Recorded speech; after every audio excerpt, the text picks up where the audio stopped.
Hello everybody, and welcome to Tech Talk X by Digital at INSEAD. Now, today's topic, we're going to be talking about bias, information, and noise. These are the central forces of forecasting. Now, my name is Ville. I'm an assistant professor of technology and operations management, and I'll be hosting the session today. Now, before we get started, there's a couple of house cleaning things we need to talk about. In particular, I would like to thank Accenture for supporting this series. The talk overall, I think, is going to be a little bit more on the research side, but I certainly do hope that you enjoy it. We're going to talk about these four major dimensions of forecasting accuracy, and we call them bias, information, and noise.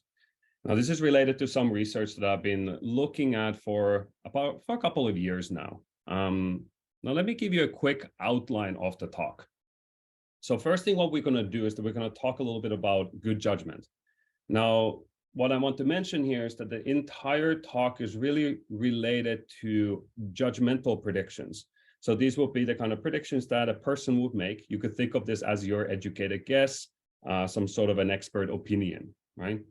So I'm going to motivate to you first, why do we care about these kind of predictions, right? And why doesn't accuracy matter there? Now, oftentimes you could find that under certain conditions, these kind of judgments are more accurate than under other conditions. We would like to dig a little bit deeper than that. And in particular, we would like to understand why certain conditions lead to better predictions. And one way to do that is to look at the data, collect a lot of forecasting data, and then try to understand what drives the good accuracy in a certain context. Now, to do this, we're going to decompose those accuracy improvements, and we're going to describe them in terms of better bias reduction, better acquisition of information, and better noise management. So these are going to be the sort of three key driving forces of forecasting accuracy. So in this second part of the talk, I'm going to give you a very stylized example that hopefully illustrate to you what these three components are like. From there, we're going to talk about a model that we develop at a very high level. And then once we have done that, we're going to move on to the third part, where we're going to apply this model to a large forecasting data set that was collected during a multi-year forecasting tournament sponsored by the US intelligence community. Okay, so this gives us sort of a nice playground to test out different ideas, in particular, understand what kind of interventions could actually improve our judgment. Okay, so we're going to draw some insights from that. We're going to discuss the takeaways, and then we're going to conclude. Now, hopefully, we can get through all of this in 45 minutes. So that's the roadmap. So let me first tell you a little bit about good judgment and why on earth do we care about this. Now, like I said, these are predictions that are made by people, and they can appear in many different kind of contexts. Oftentimes, when we think about predictions, particularly these days, there's been a lot of hype about AI and statistical models making predictions. But there are a lot of contexts where you simply cannot train a machine learning or a statistical model to make predictions. One kind of context is when you're trying to make predictions about some very unseen, almost unique-like events. Now, imagine, for instance, right now, maybe you want to predict the probability that the Ukraine-Russia war is going to end by the end of the year, right? I mean, this is not exactly something we have seen many times in our history. So it'd be very difficult to build a statistical model to make a prediction like this. In operations, we oftentimes talk about forecasting the future sales or future demand of a new product or some sort of an entirely new revolutionary-like product. Of course, having accurate predictions of the future demand is very important for all our supply chain management or planning purposes, right? And we have to do this oftentimes even like 6-9 months in advance. Now, how do you do something like this when you simply haven't put that kind of a product out onto the market before, right? You probably will have to rely on expert opinion, or even better, maybe a panel of experts. So that's one kind of setting. A second typical setting is these kind of non-stationary environments. If you think about statistical and machine learning models, they learn patterns in data. You feed them massive amounts of data, it learns some complicated pattern on that, and then we'll basically project that same pattern to future instances. And to the extent that this kind of pattern continues to hold in the future, you will make very good predictions. Now, of course, the world is not always stationary like this, right? There's all kinds of shocks that happen, right, that we've never seen in the past. And that's going to really throw our predictions off. Imagine, for instance, trying to predict, say, tourism levels in Paris for the year of 2020. Suppose you have 20 years of data up till 2020. You build your statistical prediction model and you have your predictions of tourism levels, okay? And you feel really good about that until COVID happens, right? Suddenly all the borders are closed, your predictions are going to be completely off. So in these kind of settings, oftentimes it's good to have a human in the loop who will make adjustments to the predictions that have been made by humans, right? Humans overall can be very noisy, but we're very good at taking into account the current context, or even drawing contextual information from sort of unseemingly related contexts, right? And lastly, what I want to say here is that I think there is this notion out there that statistical analysis is somehow objective, but that's really not so at all, right? Almost every time you build a statistical model, there is a lot of judgment involved somewhere along the way, starting already the way you collect data. What data are you going to collect? That requires judgment. Then you're going to choose what variables you're going to input into your model. Again, that's a judgment call. Maybe you're going to transform your variables before you input them into your model. Again, that's a judgment call. And then you need to even choose the model that you're going to use to make your predictions. All I'm saying here is that, look, there's a lot of human judgment, even in the sort of seemingly pure statistical analysis. And whenever there's judgment, of course, human biases can seep in. But this also shows us an opportunity to improve our judgment and improve our ultimate predictions, whether those are purely judgmental or whether those are statistical or coming from these kind of machine learning models, right? So there's a lot of reasons to care about good judgment. Now, well, how did I get into this? I got into studying judgmental predictions, not quite, a little over 10 years ago, actually. Around that time, IARPA, which is a part of the US intelligence community, hosted a large multi-year forecasting tournament. Now, during this tournament, they challenged several university research groups to make predictions of the kind of future events that a typical intelligent agent would be forecasting, right? The idea here was that, look, they would hand off these events, they would describe them to the teams, and then it was up to the teams to decide how they wanted to make these predictions.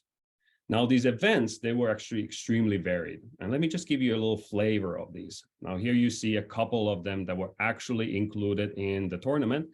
Now, they vary all the way from talking about the relationship between the Colombian government and FARC to understanding how the Arctic Sea ice extent is going to be shrinking from one year to another, or thinking about whether some other countries also would like to withdraw from the Eurozone, and so forth and so forth. Now, the point here that I want to make is that, these are pretty serious events, right? And these are very much the kind of events that if we had good predictions for them, that could have some real world implications. But also what I want to mention here is that look how varied they are. These predictions really, they're all over the map, right? It's going to be quite challenging to try to build a statistical model to make predictions for events like this.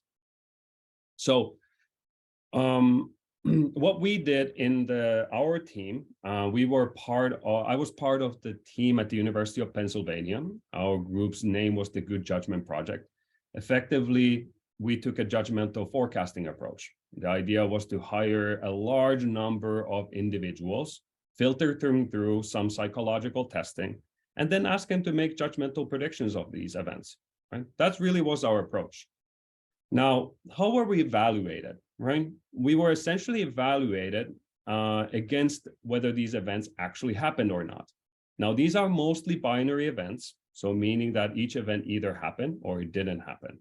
And for each one of them, we had to make a probability prediction, right? So it wasn't enough to just say that I think it's going to happen or not. No, instead, you actually had to say the probability that you thought it was going to happen. So if I go back to this slide, for instance, this Arctic Sea ice extent question, maybe somebody thought the probability of this happening was 20%. Somebody else might think it's 40%.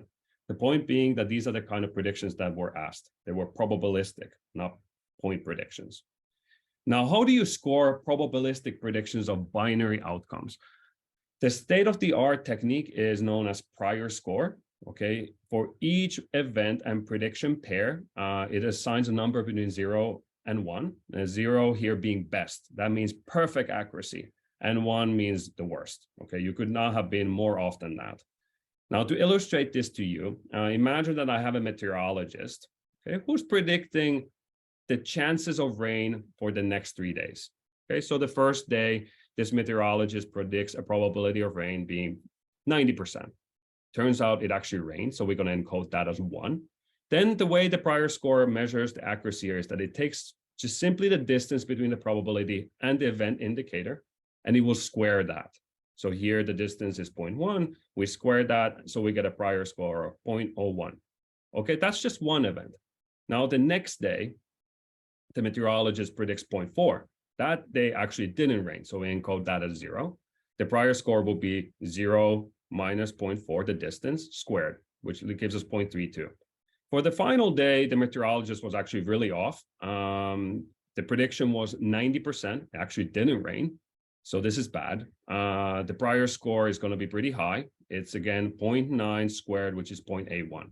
Okay, so for this one, he didn't perform so well. Now, of course, it doesn't make sense to compare individuals' forecasting abilities based on only a handful, say, 2 or 5 different events, right? It could be that somebody just gets extremely lucky, or somebody who's very skilled might get actually very unlucky. So oftentimes what we do is that we would have a forecaster make predictions of a large collection of events, say 100 or so, and then we'll calculate the prior score for each one of them. And then we compare the average prior scores, right? And that should give us a better sense of the true skill of this individual, okay? Now, this is how we score probability predictions of binary outcomes, okay? Very much the context of the tournament that I just described. Now, you may wonder, well, how did you guys do? Well, turned out that the Good Judgment Project did actually extremely well in the tournament. Overall, the Good Judgment Project forecasters were anywhere between 35 to 72% better than the other teams. Remember the other university research teams. And there were this crowd of forecasters, essentially the best forecasters that we managed to find. We started tracking them, and eventually we named them super forecasters. Okay, this is a name that was allocated to these extremely skilled individuals. And there was a couple of articles written how these people were actually about 30% more accurate than intelligence analysts who used prediction markets, sort of a sophisticated technique to take many individuals' information and aggregate into a single powerful prediction. So these super forecasters were actually even better than the intelligence analysts who used prediction markets. Now, this is surprising because the intelligence analysts actually have a lot of classified information that was not available to the super forecasters. It's quite interesting because it implies that perhaps having access to a lot of information is not the key to making accurate predictions, right? Maybe we can actually make really good predictions even without having access to all this information that is out there, right? Let's see what it seemed to be suggesting. Now, if you want to read more about this, there's one article here. I think they wrote several articles about this kind of finding. Okay, so that's what I wanted to tell you a little bit about good judgment. Okay, it gives you a little bit of kind of context. I also there alluded a little bit to the kind of data that we're going to revisit in part 3. Okay, we're going to come back to the Good Judgment Project, and we're going to actually analyze that data a little bit more closely. But based on this, okay, we have found, say, super forecasters. They're very good at making predictions. We also found a couple of other conditions that can improve the accuracy of these kind of judgmental predictions. But at that time, we weren't very satisfied because we didn't really know exactly where do these improvements come from, right? So in order to understand that, we had to take a little bit more of a deep dive into the data, right? And try to decompose those accuracy improvements in something a little bit more granular. And here, how we're going to do it is that we're going to do it in terms of bias, information, and noise, okay? So we're going to try to understand, in particular, whether the super forecasters draw their superior performance from an extremely good bias reduction or noise management, or they're just very informed. That's really what we wanted to understand.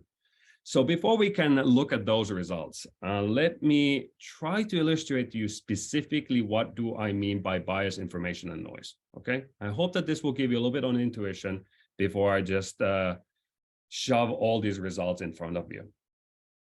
Now, in particular, if you think about forecasting accuracy or sources of error that you can encounter, there could be systematic errors, right? In particular, if you're making probabilistic predictions, maybe your probabilities are just simply systematically too high, right? You're overexcited to predict that events will happen, okay? This is what we call a bias, a systematic shift in the average level of the predictions you make over many, many, many events, right? That's bias, systematic error. Now, on the other hand, if you think about predictions that you're making for many events, okay, whether this is rain for the next 100 days or these kind of geopolitical events, your predictions will vary from one event to another, right? At the same time, the actual outcomes that happen will also vary. Some of them won't happen, some will happen, and so forth, right? Now, there's variability in your predictions. What you would like to see is that the predictions track really closely the actual outcomes, right? That would be super useful, right? But no, of course, there's going to be some variability as well that doesn't really follow your outcomes, right? And this is exactly the idea behind noise and information. We look at this variability in the predictions and we separate the part that correlates with the outcome. This is helpful. This helps us actually to capture the outcome more accurately. We call that information. And then there's a part that is actually uncorrelated with the outcome. And this is what we call noise. It doesn't help us to make better predictions. This is the high level idea. Now, let me show you how this works on an extremely stylized example. Okay, this is probably the simplest example we could think of. Okay, in this simple stylized example, the outcome is given by a pair of flips of a fair coin. Okay, so I'm going to flip a fair coin twice. Okay, now, of course, there are four possible outcomes that could happen.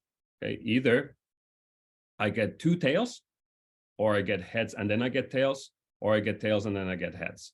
Also, I could get two heads. Now, what I want to do here is that I would like to ask you to predict the probability of seeing two heads, right? This is the outcome that we consider as sort of a success. It's what we're trying to predict. Now, you can quickly see here that the base rate, sort of the proportion of times that this outcome is going to happen, is going to be a quarter, right? 10 to 5%. Why? Because we have four outcomes. They're all equally likely, and one of them counts as a success. So 1 out of 4. Okay, that's the setup.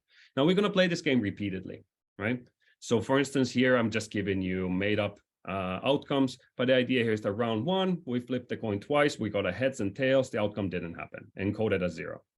Round 2, we got two tails. Again, outcome encoded as 0. Round 3, we got two heads. So now we encode that as 1. Fourth, we got heads and tails, again 0. Fifth, again, we got two heads, so that's a 1. That's the setup, okay? Now I would like to illustrate here the roles of bias, information, and noise. Let's start with information first. So let's suppose there's no bias or no noise, okay? Now, if you don't have any information beyond just the standard setup that we have here, your rational prediction would be 0.25. Right? That will be your best probability prediction of seeing two heads in the next pair of flips, right? You don't know anything else. So what else would you predict? But let's introduce a little bit of partial information here. Let me make you a little bit more informed.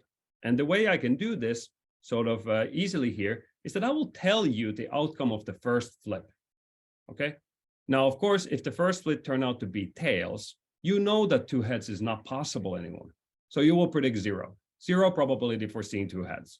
On the other hand, if the first flip was a heads, well, now you need a second heads. What's the probability of that? That will be 0.5. So your probability prediction will be 50%.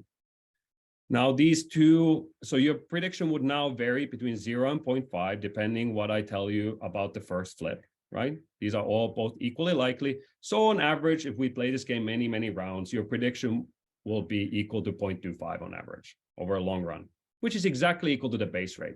So there's no bias here, right? On on average, you're right on the base rate, right, where you should be. But of course, there's variability, like I said, right? You will vary between 0 to 0.5, depending on the outcome of the first flip, right? Now, that variability, we can capture that with variance, right? The variance turns out to be 0.0625 in this case. And it turns out that the covariance with the outcome indicator, which is 0, 1, is also 0.0625. What is this to say? This says that all the variability that happens in the predictions is actually covariability with the outcome. This is what we call information. It is helpful. It's tracking the actual outcome, right? It reflects actual relevant information about the outcome, okay? So that's what we mean by information, okay? Now, let me show you scenario number 2 with bias in it, okay? Bias, well, in order to introduce that into our setting, we need to bring in some kind of irrational behavior, okay? So in particular, what we're going to do here is that we're going to say that you actually incorrectly believe that the probability of a heads is 0.6, not 0.5. It's still, in reality, it's 0.5, but you believe falsely that is 0.6. So now let's repeat that exercise from the previous slide. If there's no partial information, then what would you predict? You will predict constantly the probability of 2 heads, which under your false belief will be just 0.6 times 0.6, which will be 0.36. That's just what you keep predicting. That is now larger than the base rate. Okay, so you're systematically too high. Okay, there's a positive bias here. Okay, let's introduce some variability. And in particular, let's do that through the partial information. So I will show you again the result of the first flip. Again, if the first flip was a tails, you will predict 0. It's not possible to see 2 heads anymore. If it was a heads, you will predict the probability of a second heads under your false belief, which would be 0.6. So now your prediction would alternate between 0 and 0.6, 0 and 0.6, and so forth, depending on what the first flip is. The average of these is 0.3, which again is greater than the base rate, right? Even though you have partial information here, you still have this kind of systematic bias for predicting too high probabilities on average, okay? This is what we mean by bias. Now, finally, let's go to scenario number 3. That's about noise. Here, how do we bring in noise, right? Noise is variability in the predictions that actually does not correlate with the actual outcome. How can we show that here? Well, effectively, what we do is that we will show you, instead of showing you the outcome of the first flip, okay, I'm going to actually flip my coin on the side, okay, and some completely unrelated coin flip that has nothing to do with the outcome, and I'm going to tell you the outcome of that flip, okay? But I'm not going to tell you that it's as sort of an unrelated. I'm going to lie to you. I'm going to lie to you that this was the actual outcome of the first flip, but it's not. It's just some unrelated coin flip, right? Now, what would happen? If it's tails, again, you predict 0. If it's heads, you predict 0.5, as you should, because you think this is actually the first flip of the pair that determines the outcome. Your mean, again, will be 0.25, right on base rate, so there's no bias. But what happens now to the variability? Does this variability actually have anything to do with the outcome? No, not at all. It's completely determined by this unrelated coin flip, this kind of unrelated information that had nothing to do with the outcome. So even though you have this variability, it's actually completely uncorrelated with the outcome. Okay, so this is what we mean by noise. Let's mix these things together. Okay, for the final one, suppose I show you one actual flip. I show you the first flip, which is the actual one, and I show you one unrelated flip. So you see 2 flips. So basically, you think that I'm telling you the outcome. If I show you 2 heads, then you're going to say 100% chance that we're going to see 2 heads. In all other cases, you're going to say 0. Again, the average of this kind of variability will lead you to a mean of 25%, which matches the base rate. There's no bias. But look at now if we think about the variability. The variance of your predictions in this kind of context will be 0.1875, but not all of this variability will be covariance with the outcome. Remember that in our scenario 1, where we only had partial information, all variability was covariability with the outcome. That's not true here anymore, because now some of the variability is driven by something completely unrelated, right? In particular here, the variance is given by this, and the covariance is exactly what we actually had in scenario 1, but that doesn't match with the full-on variability. So this quantity here, the 0.0625, will quantify the amount of partial information that the expert has here, and the difference, the remaining gap between this partial information quantity and the total variability, that will be noise. That remainder is the variability that simply does not correlate with the outcome. Okay, this is how we're going to define bias, information, and noise. Okay, 3 quantities. Now, let's try to think of how we can put this a little bit into use. Okay, to do this, we build a statistical model, okay, that at the high level posits a single universe, right? We're not going to go into the technical details, but it is accurate to say that it thinks that there's sort of an infinite collection of signals out there, okay? And some of these signals will be relevant, and some of them will be irrelevant to the event that you're trying to predict, okay?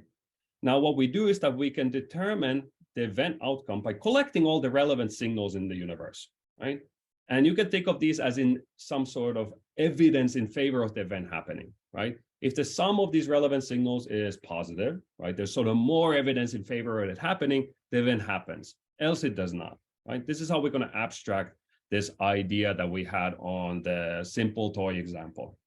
Now, the way we model forecasters here is that we assume that forecasters sort of walk around the world, they sample these signals at different rates, right?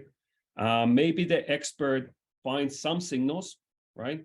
And it will realize that some of them are not relevant. It will toss those out, right? It will keep doing this until eventually it settles down on a single set of signals and says, look, here's what I think are relevant. Okay, these are the relevant signals that I'm going to use in my prediction. Okay, of course, the expert doesn't know for a fact that they're all relevant. Some of them might still be irrelevant, right? But they will treat them as relevant, right? They will still think that they actually will help them to make these predictions. But those kind of irrelevant signals in the final pool of signals that they will use will cause noise. Just the way the false coin flip caused noise in our simple toy example. Exactly the same idea, right? Now, of course, some of these signals will also be relevant, right? Now, to make accurate predictions, right? This will then introduce more correlation between the prediction and the outcome. Now, there might be bias as well. The expert might end up sort of centering incorrectly the level or the effect or influence of these individual signals, which will lead to a bias. That's a high-level idea of the model that we decided to build to try to capture these kind of effects from data. Now, the mechanics or the workflow is following, right? In particular, what we wanted to do was to understand if we could introduce some kind of intervention, some kind of a treatment program, you could say, for the individuals. Can we then understand, in terms of bias, information, and noise, how does that treatment actually improve the forecasting accuracy? Okay, so in some sense, we're trying to look for the causal effect of this treatment. Now, if you've done or thought about this kind of causal inference before, you must have learned about randomized control trials at some point, right? So the idea there is that you would take a bunch of individuals, you will randomly allocate them to a control group and a treatment group, right? And then you administer your treatment, whatever that happens to be, a drug or like a training program or whatever, only to a treatment program. And then you measure the outcomes. And if there's some difference in the behavior, you can explain that only in terms of the only systematic difference between the two groups, namely the treatment you have assigned to the treatment group, right? Same kind of idea what we're going to do here, right? We're going to have some forecasters. We're going to allocate them to two groups, control and treatment. The treatment gets, say, a training program. I'm going to describe a couple of these in a little bit, right? Then we have some data, okay? We have some forecasting data, predictions and outcomes for the control group. We have some predictions and outcomes also for the treatment group. This forms our data set. We're going to shove it into this, what we call the bias, information, and noise model. It will do statistical analysis of it and crunch out an analysis that will try to give us details on exactly how does the treatment improve accuracy. Okay, now let me describe that outcome a little bit more to you. So in particular, what we do here is that we rely on a branch of statistics called Bayesian statistics, which is the branch that within statistics, I would say is the closest to probability theory. It really just stems directly from probability theory. Now, this allows us to measure uncertainty very well in everything we do in our analysis. Okay. Now, in particular, the final output that we give here is that first of all, we can estimate the levels of bias, information, and noise in each of those groups, the control and the treatment group. Now, but in addition to this kind of point estimate, we can also understand our own uncertainty around those estimates. Okay, and this is sort of a lesson broadly applicable to any kind of statistical analysis. And whenever you're reading statistical results, do not ever be satisfied based on by a pure point estimate, right? You need to also understand how the data you have collected gives you confidence in that particular point estimate, right? In particular, oftentimes we see these in the form of confidence intervals, right? It's a very different, the point estimate could be the same, but it's a very different thing of saying that your confidence interval looks like this versus that, right? So always demand this kind of levels of confidence in your point estimates. In the Bayesian statistics, these are not called confidence intervals, they're called credible intervals, but you can think of them being almost the same thing. Okay, so we can do this under a model. We can actually tell you 95% credible intervals for the bias, information, and noise levels in each one of the groups. Now that's sort of analyzing each group separately. On top of that, we can actually start comparing them. And that's, I think, where it gets more exciting, right? In particular, we can give probabilities that the treatment actually improves one of these three dimensions. So as an example, we might end up concluding that the treatment group has less noise than the control group with probability 98%. Okay, this would be high statistical evidence that the treatment actually improves accuracy through noise reduction. Okay, this here is completely a made-up example, but we're going to see something very similar in a little bit on the real data. Now, on top of that, what we can do is that we can compare the accuracies, the prior scores. Remember the average squared distances that we did with the meteorologist, right? We can compare those measures between the two groups, right? And we can explain where does the improvement in the prior score come from? Does it come from better bias reduction, better noise reduction, or better acquisition of information? And to exactly what extent, okay? So that's another thing we can do. Now, let me show you this in action instead of just talking about it at the very high level, okay? Now, the way we're going to do this is that we're going to apply this now to the Good Judgment Project data set that I mentioned during the very first part of the talk. Okay, like I said, we're going to apply it to this Good Judgment Project data. These are future geopolitical events. Here you see one example. In particular, here we were trying to forecast whether Serbia would be granted EU candidacy by 31st of December 2011. Now, forecasting this event began actually in the 1st of September. So this meant that the individuals involved in forecasting this event could make predictions and also update their predictions for 4 months, right? Which means that actually for every event, we have a whole time series of predictions made at various different forecasting horizons, okay? I'm mentioning this because it's going to become relevant in a couple of slides, okay? Overall, the data set is quite large. It's one of the larger judgmental forecasting data sets out there. So that makes it interesting. But another reason why it's interesting is that the Good Judgment Project also experimented with various kind of interventions or treatments that could potentially help individuals to become more accurate in prediction, right? Now, the first intervention is called probability training. Here, the forecasters who got assigned to this condition completed a tutorial on probabilistic reasoning. Now, this included ideas around reference classes, so trying to look for events that are somewhat similar to the one you're trying to forecast, and based on that, trying to find some empirical frequency of occurrence, right? That's roughly the idea. We also told them about the typical judgmental biases, such as overconfidence. Oftentimes, I would say this is probably one of the most robust biases in judgmental forecasting is overconfidence, okay? We also told them about confirmation bias. Do not just go and look for the evidence that aligns with what you want to find. Okay, be open-minded, look for contrary evidence, always sort of on your tippy toes, questioning yourself, right? Top of that, it's a good idea to look at alternative predictions. Okay, maybe there's some polling results. Maybe there's other expert on the internet already making predictions. If you can find many predictions like this, maybe you want to average them somehow to aggregate them and then rely on this kind of wisdom of the crowd-like effect, okay? That was probability training. That was one treatment that we consider. Second treatment we consider was teaming. So in simple terms, allowing forecasters to work together in teams of 10 to 15 individuals So they're basically allowed to discuss their opinions, their predictions, their rationales, argue. Ultimately, though, every forecaster was responsible for making their own prediction. Okay, so that's teaming. Tracking, in simple terms, at the end of each year, we took the top 2%, the best performing 2% forecasters, and we designated them as super forecasters. And in the following years, they were allowed to work together in these teams of super forecasters, right? So this is really just tracking past performance. So if you were good last year, we're expecting in some sense under this treatment for you to continue to be better in the following years. So those are 3 conditions, right? That we're gonna now shove into our bin model and see how exactly did they improve the predictive accuracy.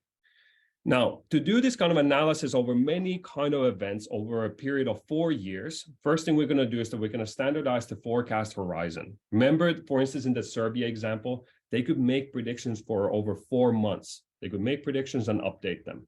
So what we're going to do here is that we're going to take all the events in the data set and consider predictions that were made 30 days before the event occurred. Okay, this is just one way to try to standardize a little bit the difficulty of the question. Okay. Across the different events. It's sort of important for our statistical analysis to make sense. Now, what kind of results do we have?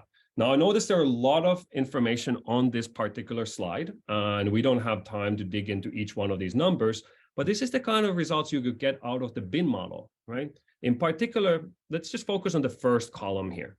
This is comparing individuals that were trained against the individuals who were not trained. So it's trying to gouge at that effect of the probabilistic training.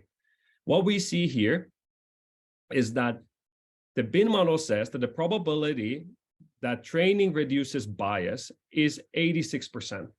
I would say that's like mild statistical evidence in favor of training helping with bias, but it's not certainly strong evidence, especially if you compare it against the probability that it will reduce noise. The probability that training and probabilistic reasoning reduces noise is effectively 1. Okay, there's some rounding here. This is not exactly 1, but it's extremely close to it. Okay, very strong statistical evidence for that. What about information? Does it improve the information levels? The probability of that happening is 52%. Okay, this is basically our model's way of saying that there's absolutely no statistical evidence that it will change the level of information. Okay. So it seems here that training improves accuracy almost purely through noise reduction, okay? It makes sense that it doesn't really affect information. When you go through this training, you don't really learn any new information. You're almost learning just techniques to use the information that you have more precisely, right? Now, if you can look at different kinds of columns here. We're also studying teaming, we're studying tracking. Just to give you a high-level summary of all of these is that information actually increased by all the other treatments, namely by teaming and tracking, just not by training. But that makes sense because both teaming and tracking allows you to converse with other individuals. So you're probably going to learn something from them. Noise reduction, all conditions reduced noise. Bias reduction, difficult. It turns out only teaming reduced bias. Bias can be more of a sticky thing in some sense. You could think of that. It's funny that you can tell a person that you're biased and they still continue to be biased. Sometimes people explain this as a form of overconfidence, like I mentioned. Like you might think that you have taken care of your bias, right? But your overconfidence is actually making you believe that when you actually haven't taken care of it. That's one analysis. But a more interesting way to look at this data is in the following way, okay? The column names here are the same. Again, let's focus on the first column here, comparing untrained versus trained individuals. The actual prior score here is 0.21 for the untrained individuals. Just as a reference point for you, if I simply predicted 0.5 for every single event, I'll be guaranteed to get a prior score of 0.25. So anything reasonable should be below that. Now you see that training helps a little bit. It helps about 7%, okay? It brings the prior score from 0.21 to 0.19. Now, where does that come from? That's given you by the bottom bit here, right? In fact, 6.2% improvement comes from noise reduction and 0.8% comes from bias reduction. Information has no role here. So you see that this improvement comes almost entirely from noise reduction. Now, if you look at the different columns here, you find that noise reduction is overall the most important, right?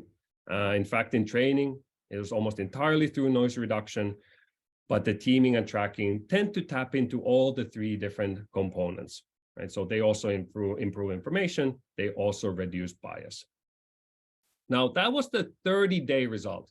Let's see how Horizon plays a role here, right? Maybe the results change if we get, make the problem easier and make the horizon shorter, or make the problem more difficult and try to predict 60 days in advance before 30 days instead of 30 days. Here's how you can visualize this. Again, a lot of information on one slide. Let's just focus here. What you see here is, first of all, the horizon on the x-axis. We just analyzed the 30-day in very precisely. On the y-axis, you see the improvement that you get as you move from trained individuals in teams, trained teams, to super forecaster teams. So this is trying to really capture the effect of being super, right? So what do we see here? You see that, first of all, that the super forecasters are dominating the regular trained teams, right? And in the long horizon, when things are difficult, most of that improvement comes from bias and noise, about half-half. Information doesn't really play a role here. But as the time goes by and the event gets closer, it's plausible that if news come out, and this really gives the super forecasters a chance to actually learn all those news, right? And leverage them in their predictions and try to actually get a bigger edge over the regular teams. So then information starts playing a bigger role. Noise plays a very consistent role throughout the horizon. It's interesting how towards the very end, almost when the event is about to happen, the super forecasters are actually more biased than the regular teams. And I remember when I got this result, some of my co-authors first thought that that must be wrong, right? But it does appear in the data, even without the model, right? What we believe happens is that these super forecasters, being in a tournament, they want to maintain their super forecasting status, and this can over-incentivize them. This can make them sort of almost overly competitive, right? So suppose it's only 2 days left, right, before the event resolution. You say that, look, it's not going to happen. It's so unlikely to happen. I might as well shrink my true belief of 10% to 0. And maybe that will give me a little bit of a head, and that will give me the boost that I need to be the best of the best, right? Obviously, this is irrational behavior. You shouldn't do that. And on the long term, it's actually going to ding you. It's going to hurt your accuracy. And this is what we see here. So this is kind of an interesting finding. Now, overall, what we could say here, sort of averaging over different horizons, led us to think that, as a simple rule of thumb, super forecasting comes from about 50% noise reduction, about quarter better information acquisition, and about another quarter of bias reduction. That's sort of a simple rule of thumb based on this particular picture. Okay, let's start wrapping up. I know we have about 50 minutes left, and I want to leave you time for questions, but let me just summarize here what we have found here. Now, in particular, what was surprising about this result is that noise reduction seemed to emerge as a very consistent and important way to boost accuracy, right? This is actually not what the treatments were intended to do. Historically, the literature has focused a lot on bias reduction, right? So that really was the key there. Now, in retrospect, in hindsight, it makes sense that they would reduce noise, right? If you think about probabilistic reasoning, maybe that gives you a better sense of how to actually convert the inner feelings that you have into a probability metric. You understand probabilities more accurately, what they mean. So that's going to be a more precise statement of the information you know. Maybe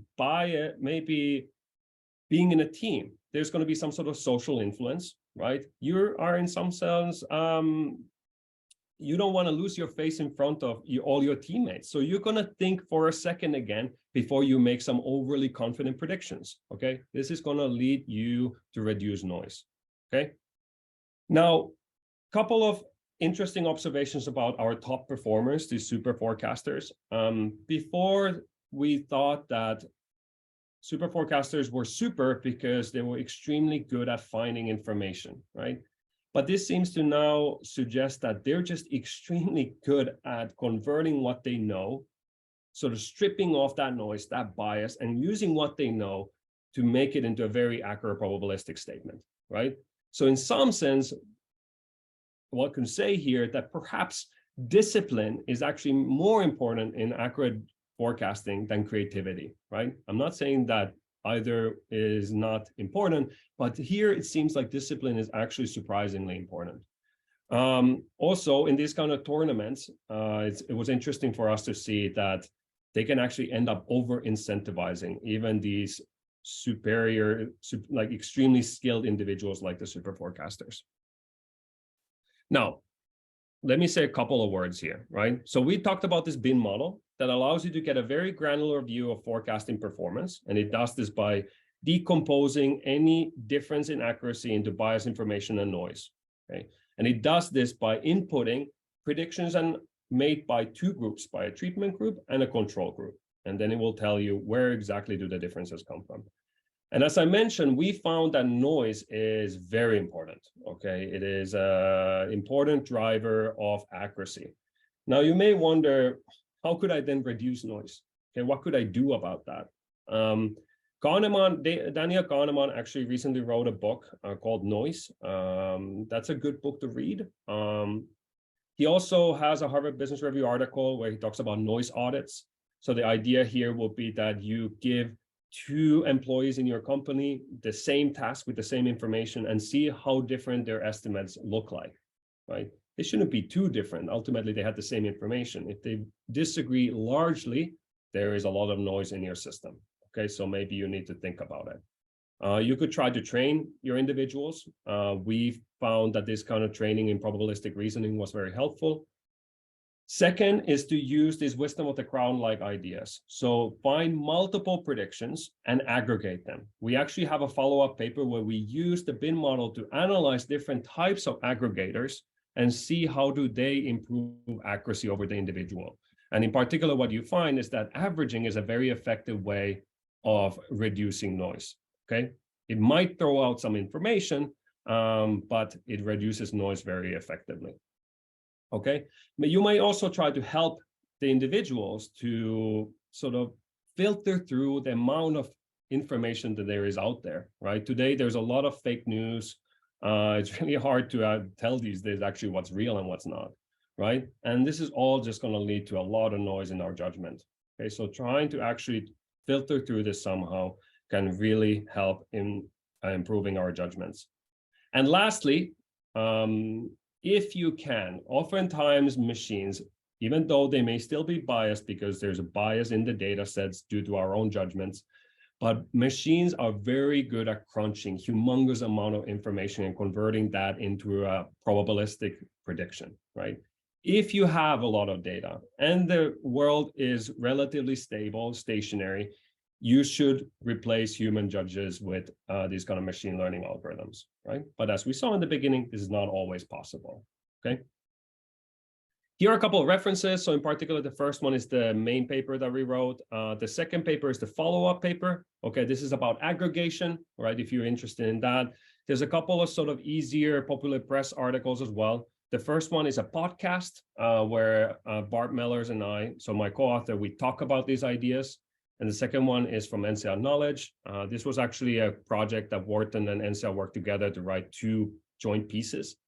And if you want to do your own bin analysis, right, there's also an R package in the statistical package R. You can find this package that we wrote called bin tools, okay, that allows you to actually carry out your own bin analysis, okay?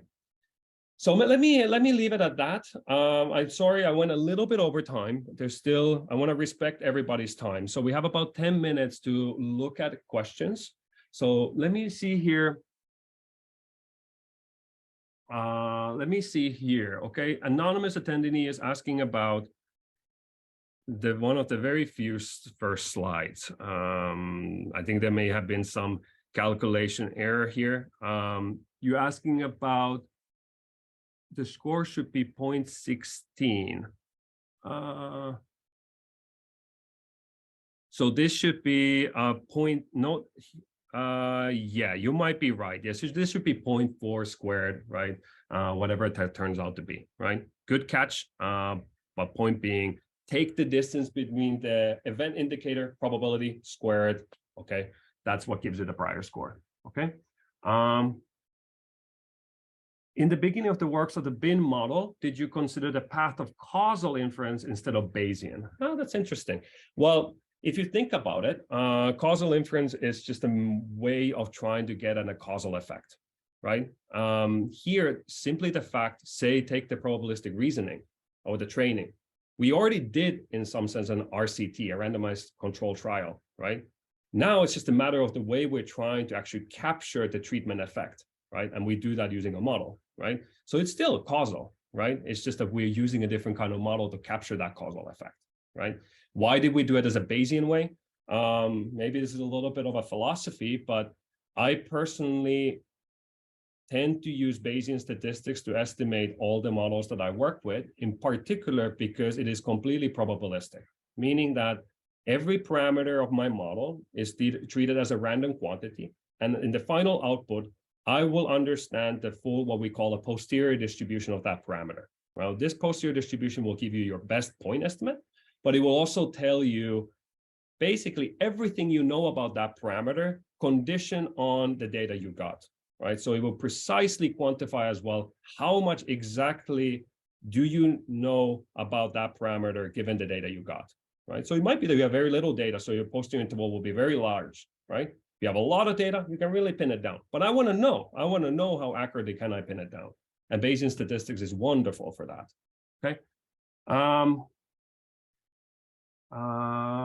Okay, so then Saurabh is asking about the noise audit. I think I already answered that on the very last slide. Absolutely. Please read the book by Daniel Kahneman. I think it's a fantastic book. And also another book that I should mention in case you're interested, based on the Good Judgment Project. One of my co-authors, Phil Tedlock, wrote a book called Super Forecasting, right? Which is very much about these kind of treatments we described here. It really digs into, it's almost trying to take you to the minds of these super forecasters and what makes them tick. Okay, so that's another great book to read. How does the bin model compare with the simple reference class forecasting, which has been shown to be extremely robust? I agree. Now, note, we're not trying to do a new method of forecasting here. That's not what we're doing here. We're trying to actually understand why certain forecasts are good or bad, right? So how would this relate to what you're saying? We could actually take the individuals, right? Say the individuals without training. That could be our control group. Our treatment group could be, like you're saying, the reference class forecast, right? We shove these into our bin model, and then we see that, well, actually reference class forecasting performs extremely well because it does this and that and this for bias, information, and noise. So it will tell you why exactly reference class forecasting is good.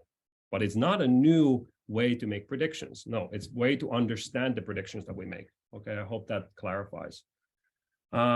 Is it possible to extend this research to forecasting continuous variables? It is, but it is a little bit more difficult. Maybe you can extend a lot of this work very directly to context where you have continuous variables that are on the same scale, right? And so that the bias in particular makes sense, right? But you could do this. You could absolutely do this. Maybe a better way to do this is that you have a continuous outcome and you ask the experts to make continuous sort of probability predictions. So this could be maybe a normal distribution, right? We haven't done work like that. That gets actually analytically quite complicated, but super interesting. Certainly there in the horizon for us. Another anonymous attendee says, thank you for a very nice, interesting presentation. What process is used to capture information from the crowd? How is the crowd determined with respect to a given query? And what are some general processes used to aggregate crowd inputs such that information is not lost? Okay. So the crowd, the way we can determine whether the crowd is informed is that you will track their predictions over many events. And once you know the outcomes of the events, of course, you can see how well do their predictions correlate with the outcome, right? That's the way that's at the high level how the bin model does it, right? Now, let me try to understand your last question. How could we aggregate crowd input so we don't lose information? And I think this is a response to my comment about averaging, which might lose information. I have a little bit of time here, so let me explain to you why intuitively averaging can lose information. in some sense, when you're doing forecast aggregation, you're trying to harness information from multiple different sources. And if you want to create an optimal aggregator, you need to understand exactly why are these sources disagreeing with each other, right? If you can understand that, you can construct an optimal aggregator. Now, averaging stems from very far back in statistics when we had these measurement error-like models, right? We used to have a single instrument that we would measure, I don't even know, the position of the planets, right? We would do this many, many, many times. We would get some sort of a bell curve. Sometimes we overshoot, sometimes we undershoot, but averaging is going to correct that and give us an accurate answer. So people started using this for modeling judgmental predictions as well, right? And this can work extremely well in some sense if we are like measuring instruments, if we all operate under the same kind of information that we're trying to measure. Sometimes some of us will overestimate its effect, some will underestimate its effect, right? We can cancel these kind of errors with averaging. But now suppose some of these disagreements actually come from the fact that we know very different things, right? Then what averaging does is that we'll actually treat all those disagreements as error, as measurement error, and it will kill it, right? So we will actually toss out some of these private bits of information, right? And lead to an underconfident prediction, right? So that's why averaging actually is very effective in reducing noise. It assumes everything is noise, but if some of it is not noise, that disagreement, it will end up tossing that out. So what can we do about this? So I have a paper on, it's called Robust Bayesian Aggregation of Probability Predictions, something like this. There I build one kind of a model-based aggregator to do that. That's one way. Another way to do this is using prediction markets, right? To use these kind of ideas of the efficient market hypothesis to try to get people to make bets where the current price today is really just the common prediction that should reflect all the information that's publicly available. That's roughly the idea. Now, if you're interested in this, check out the second paper that I had in the slides. We're going to share all these slides with you after this talk. So you can look at that and it will tell you the whole story that I here tried to give you in 2 minutes, okay? Okay, let me take one more question by Radar. Your last recommendation using ML sounds almost like using reference class forecasting with machine learning. Ultimately, yes, that's what it would boil down to. It's trying to really narrow in on the exact reference class for that particular instance you're trying to predict, right? You're absolutely right. That's exactly what it is. Have you looked at these concepts translate to other types of forecasts, such as sales forecasts?